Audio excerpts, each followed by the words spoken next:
जानिए हर सच की कहानी दिनेश ठक्कर की जुबान, आपके अपने नेशनल न्यूज इंडिया पर। और जो लोग इसमें इन्वॉल्व होंगे वो सब कटघरे के अंदर एक दिन आएंगे। ये बचने वाले कोई नहीं है। जिन लोगों ने सरेंडर करके बापू को केस में फंसाया है, उसमें चाहे राजनीतिक लोग हों, चाहे मीडिया वाले हों, या आश्रम से निकाले हुए लोग हों, या अन्य अदर कोई भी हो। महावीर के भांजे ने ही उनको कितनी प्रताड़ना दी। भगवान बुद्ध के भाई ने ही उनको मारने के लिए क्या क्या प्रयत्न नहीं किए। परिणाम भोगने के लिए तो सभी को तैयार रहना पड़ेगा।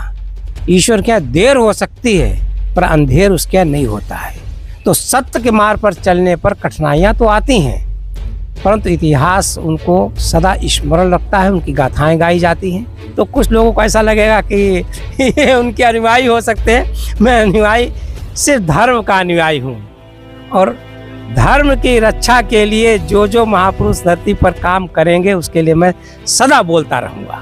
तो महाराज जी ने जो बात बताई उसको लेकर आप लोगों की क्या राय है? आप लोग भी वीडियो के कमेंट बॉक्स में जाकर आप लोग भी अपनी राय अवश्य रखिएगा। मतलब प्रकृति अभी भी जो लोग सक्रिय है बापू को बदनाम करने में, बापू को जेल के अंदर भिजवाने में, तो क्या उन लोगों की भी गति दीपक चौरसिया, अजीत अंजुम, चित्रा त्रिपाठी, सैयद सोहेल और ये महेंद्र चावला जैसी, क्या उन लोगों की भी स्थिति आगे चलकर होगी क्या? कुछ तो देखने को मिल रहा है, और देख भी रहे हैं कि किस प्रकार से ये 8 पत्रकार जो है, जिन्होंने रात दिन चिल्ला करके बापू को फंसाया है, आज स्वयं चक्कर काट रहे हैं। और जो टीवी चैनल पर बैठ कर डिबेट करते थे महेंद्र चावला जैसे लोग, वो भी आज जेल के अंदर है। ये तो सब प्रत्यक्ष दिखाई दे रहा है। और कुछ चीज़ें ऐसी हैं जो सामने नज़र नहीं आ रही हैं, बैकडोर में है, उनके भी चित्रण जो है वो हो रहे हैं। फिर सिर्फ हमने बताया समय का थोड़ा सा इंतजार करो, बाकी जो होना है वो होके रहेगा, उसमें कोई दो राय नहीं है। और जो लोग इसमें इन्वॉल्व होंगे वो सब कटघरे के अंदर एक दिन आएंगे। ये बचने वाले कोई नहीं है, क्योंकि उसके एक प्रकृति का व्यवस्था है, प्रकृति का नियम है। उस नियम का उल्लंघन करने वाले कैसे बच सकते हैं? तो ये मेरा कहना विशेष रूप से है कि जो चाहे मीडिया वाले रहे हों, मीडिया वाले के अलावा जिन लोगों ने सरेंडर करके बापू को केस में फंसाया है, उसमें चाहे राजनीतिक लोग हों, चाहे मीडिया वाले हों, या आश्रम से निकाले हुए लोग हों, या अन्य अदर कोई भी हो। परिणाम भोगने के लिए तो सभी को तैयार रहना पड़ेगा। ईश्वर के यहाँ देर हो सकती है, पर अंधेर उसके यहाँ नहीं होता है। कि ये सच्चाई है। किन किन महापुरुषों को कब नहीं सताया गया है? क्या कबीर दास के ऊपर वैश्या का आरोप नहीं लगा था क्या? नानक जी के ऊपर कितने अत्याचार किए गए थे, क्या नहीं समाज को पता है क्या? महावीर के साथ में महावीर के भांजे ने ही उनको कितनी प्रताड़ना दी। भगवान बुद्ध के भाई ने ही उनको मारने के लिए क्या क्या प्रयत्न नहीं किए। और इतना ही नहीं, महाराष्ट्र के कितने और संत हुए हैं जिनको इस समाज ने बहुत प्रताड़ना दी है। परंतु प्रताड़ना देने वाले आज किस नरक में कहाँ पड़े होंगे, ये तो वो जाने, उनकी पीढ़ियाँ जाने। और महापुरुष जो है, उनके इतिहास के पन्नों में आज भी नाम लिखे हैं, और आज भी उनको स्मरण किया जाता है, और आज भी उनकी पूजा होती है। इतिहास गवाह इस बात का है। चाहे नामदेव का लीजिए, उनका भी क्या नहीं हुआ, उनके साथ में क्या क्या अत्याचार लोगों ने नहीं किए, इस समाज ने नहीं किए। मतलब जब समाज के लिए महापुरुष लोग धरती पर आते हैं और समाज के कल्याण के लिए कार्य करते हैं, तब ये आसुरी शक्तियाँ जो हैं वो उनको नष्ट करने के लिए लग जाती हैं। परिणाम क्या होता है? महापुरुष तो महापुरुष ही होते हैं, और इन आसुरी शक्तियों का विनाश हो जाता है।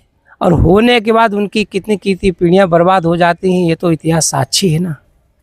तो इसी प्रकार से आज भी इस धरती पर जो महापुरुष हैं, जो कार्य समाज के लिए, देश के लिए कर रहे हैं, क्या मुक्तेश्वरानंद जी को लोगों ने कितना उनको बदनाम किया, यहाँ तक मीडिया वालों ने भी उनके खिलाफ चलाया, और बाकी जो प्रशासन शासन ने किया वो तो सबको पता ही पता है। और आसाराम जी बापू की कहानी तो किसी से छिपी ही नहीं है, हैं? आज भी उनके साथ अत्याचार हो रहे हैं, और ये तो महापुरुष, साक्षात ब्रह्मज्ञानी महापुरुष हैं। बाकी तो ठीक है, संत हैं, महापुरुष हैं, अच्छी बात है, और समाज के लिए, राष्ट्र के लिए काम करते हैं, तो वो सब वंदनीय होते हैं। यानी कि प्रकृति किसी को नहीं छोड़ेगी। जो सामने दिख रहे षड्यंत्रकारी, जो पर्दे के पीछे दिख रहे, तो वो ये मत समझे कि हम पर्दे के पीछे ही छुपे रहेंगे और सारा षड्यंत्र करते रहेंगे, हम बच जाएंगे। देखो एक चीज है, आज तक का क्या तैमूर लंग बचा, औरंगजेब बचा, अकबर बचा? हमें इतिहास किसी को बता दे, कोई भी बता दे कि जिसके लिए उन्होंने जमीन के लिए, धन दौलत के लिए मार काट की थी, आज उनका कोई नामो निशान है धरती पर? सब अस्तित्व उनका मिट गया। तो जब जब जो लोग अत्याचार करते हैं तो उनका अस्तित्व तो मिटना निश्चित है। और यहाँ से मरने के बाद पूछो क्या एक सुई की नोक के बराबर मिट्टी का दाना भी साथ में लेके गए हैं? सब यहाँ के यहीं छोड़ गए। लेके क्या गए? पुण्य और पाप। बिल्कुल सही बात आपने बोली, क्योंकि महाभारत जिस जमीन के लिए हुआ वो जमीन आज जमीन वहीं पड़ी हुई है। ना तो कौरव है ना पांडव है ना कृष्ण है, पर इतिहास में जो है नाम सच्चाई का आज भी बरकरार है। कृष्ण का आज गीता गाई जाती है, और कौरवों पांडवों में पांडवों का यश गाया जाता है? तो कौरवों का यश क्यों नहीं गाया जाता? क्योंकि असत्य के मार्ग पर थे और पांडव सत्य के मार्ग पर थे। तो सत्य के मार्ग पर चलने पर कठिनाइयाँ तो आती हैं, परंतु इतिहास उनको सदा स्मरण रखता है, उनकी गाथाएं गाई जाती हैं। और बहुत से ऐसे हैं, कुछ लोगों को हम अगर नाम बताएं तो कुछ लोगों को ऐसा लगेगा कि ये उनके अनुयायी हो सकते हैं। मैं अनुयायी सिर्फ धर्म का अनुयायी हूँ, और धर्म की रक्षा के लिए जो महापुरुष धरती पर काम करेंगे उसके लिए मैं सदा बोलता रहूँगा। जानिए हर सच की कहानी दिनेश ठक्कर की जुबान, आपके अपने नेशनल न्यूज